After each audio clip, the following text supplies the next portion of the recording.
people. And so I've learned a great deal about this, about how to help people find their callings and help them to think through it. So actually, and then we've created our own follow-up course, which is just designed around the notion now of applying what you learn in the discipleship course. And from that, well, I have a lot of experience of seeing how people are doing it. So in everything we're going to be doing today, we will be sort of applying that background. So I do, again, so I hope you feel a little bit rewarded by some extra background everybody else wants to do. So as a critical of nations, he's critical for good reason, and he's often critical of nations as sort of getting in the way of following him in many cases. And as you go through there, but what I began to realize as I prayed about this and read about it is that nations can be side by side, and their cultures can be so different that you're going to have to do things quite differently because of those cultural differences. It's as though those political boundaries contain people in a way whereby they develop unique ways of doing things. And that if you ignore those things, then you're not going to be able to make the changes that are necessary as we shift from having people be focused on whatever they think is important to whatever God thinks is important. The second thing here, I think, is that there are really two dimensions we'll be talking about. One is expanding the kingdom, and expanding the kingdom is obviously having more saved people. And I think we all understand that part pretty easily. And the other part is improving God's kingdom. And I think if I give you a simple phrase for that, the simple phrase I would give you is that we're talking about making God's people who are now saved more fruitful in doing things, for Him. And so, and I'll be talking about each of these concepts in more detail as we go into the presentation. So if I could have the next slide, please.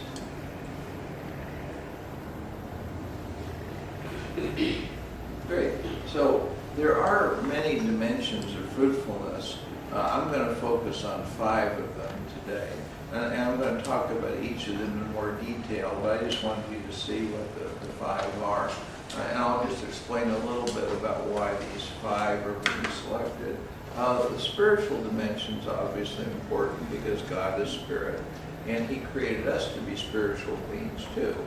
So we share that with God.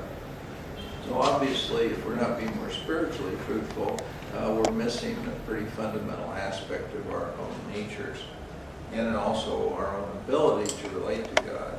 The second one is the moral side, and obviously, as we are saved, the Holy Spirit enters into us, begins to transform us, become more like Jesus, and that should turn into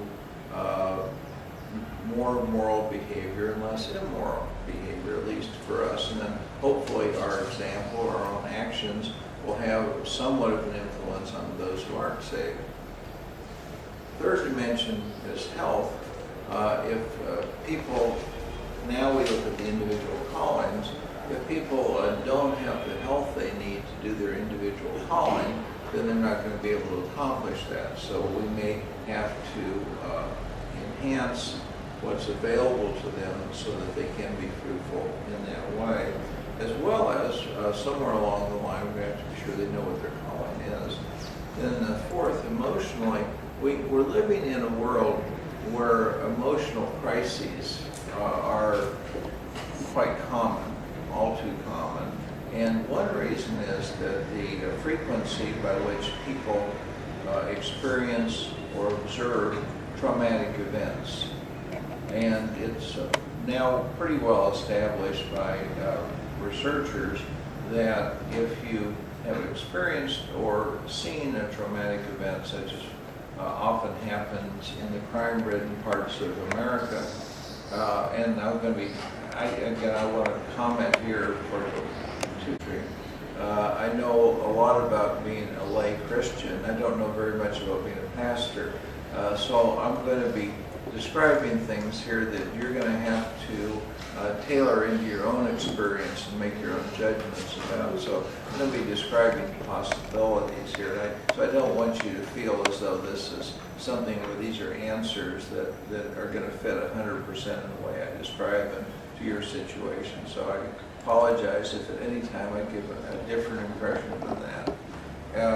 But in this emotional side, it turns out that most societies, and I'm sure yours is no different, but it's certainly true in the United States, don't have the resources and are not putting the attention into healing these people who had these experiences. And I'll just tell one small story from a high school that I visited in Rhode Island. These were young people about the age of 15, 16, and 17. And they were all about to drop out of school because they had such poor grades and poor attendance. And they were given a chance to come to this special school, and which was free. It was donors were paying for it. But their parents had to get them there, and their parents had to persuade them to want to come. So these were dedicated parents. In many cases, they were single parents. And they got them there, and they were trying to get them off the streets, basically. The streets are a very dangerous place in their communities. And as I spoke with these young people, one of the things that they told me was that each of them had observed someone being murdered by the time they were 12 years old. So either knifed to death, or strangled to death, or shot to death. And that from this horrible experience, they had drawn the conclusion that they would not live past 16, that would happen to them. And as a result, they had decided there was no point in going to school. There was no point in behaving well. There was no point in preparing for the future because they were only going to live 4 more years at most. When they got to be closer to 15 or 16, then their minds began to open a little bit to the fact that they might survive this. But this is the kind of horrible mentality we're dealing with. So the people who experience depression, the people who are addicted to alcohol, the people who are addicted to drugs, in a very high percentage of the cases in America, have had one of these kinds of traumatic experiences. With women, it often includes rape, of course. And these are things that people just don't heal from. I remember going to a homeless shelter. It was only for women. I do a lot of work with homeless people. And the women had to decide whether they wanted to let me come in the shelter because they've been abused, beaten, and other bad things done to them so often by men that it made them tremble to be within 50 feet of a man. And the fact that I was a man would be so terrifying to them.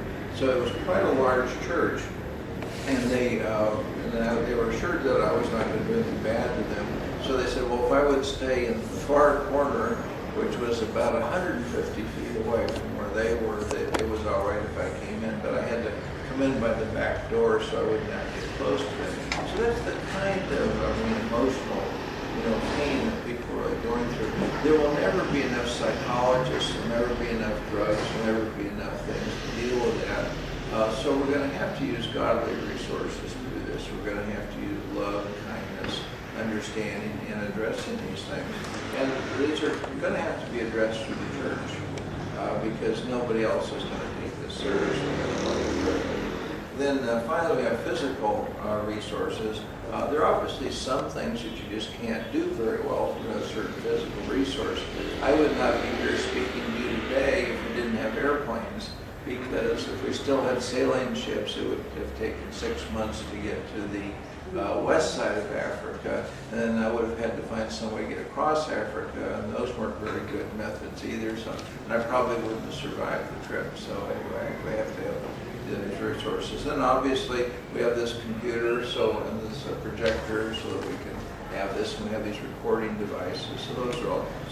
But what happens in many cases, people are out seeking physical resources that really don't connect to their calling. They really are just there because they provide some personal satisfaction or some personal enjoyment. And there's nothing wrong with that, but we don't want that to get in the way of developing the physical resources that are essential to the callings. And so we're going to change the priorities of developing these resources so that we're focusing on the things that we should. Great. Ready for the next slide, please, Andrew. It's not just the churches who have to improve a nation.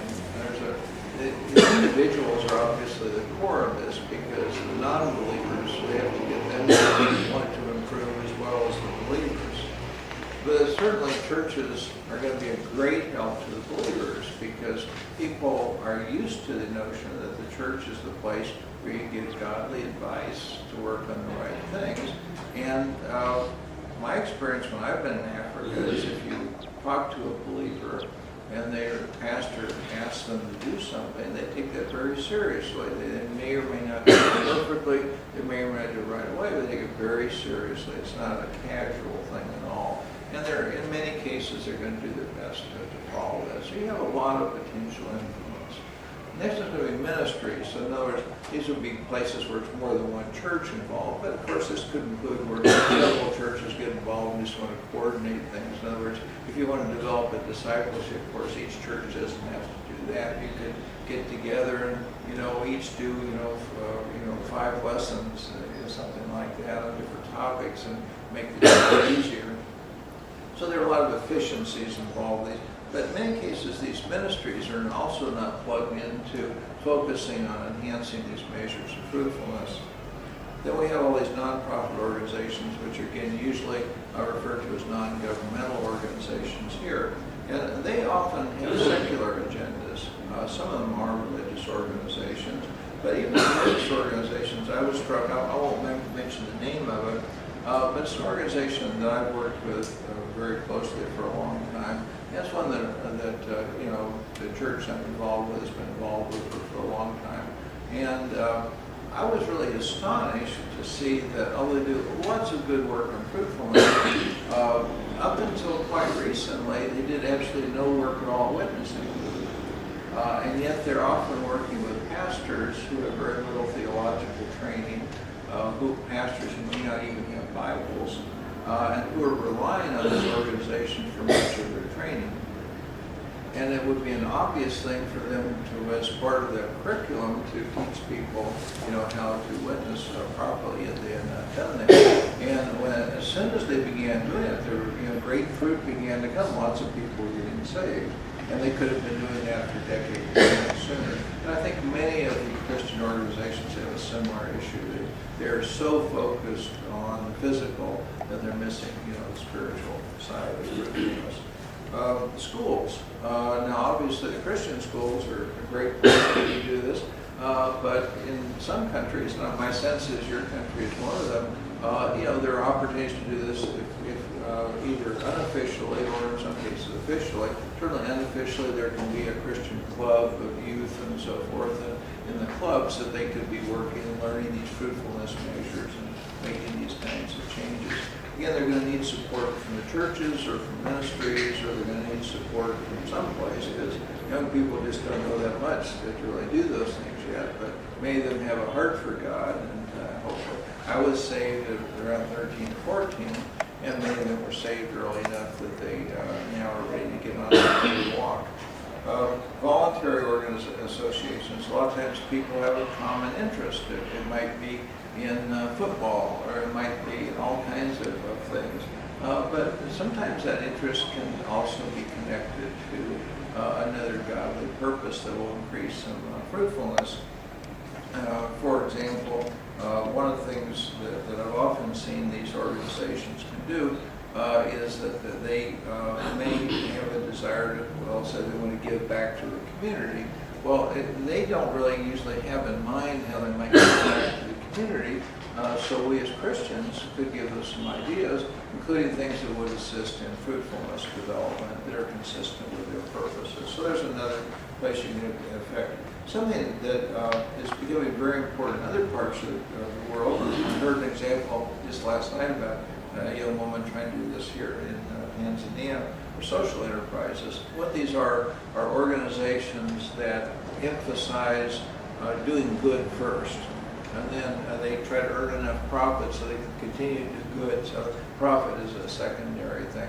And these organizations often are picking objectives of what they mean to do good that they're disconnected totally from fruitfulness. So once again, we could kind of educate them whether Christians or just to help them see the practical implications if they're not Christians of working out some of these fruitfulness measures. Businesses, people traditionally have thought that businesses are all about profit, and they are, and yet increasingly businesses around the world are taking on some non-profit activities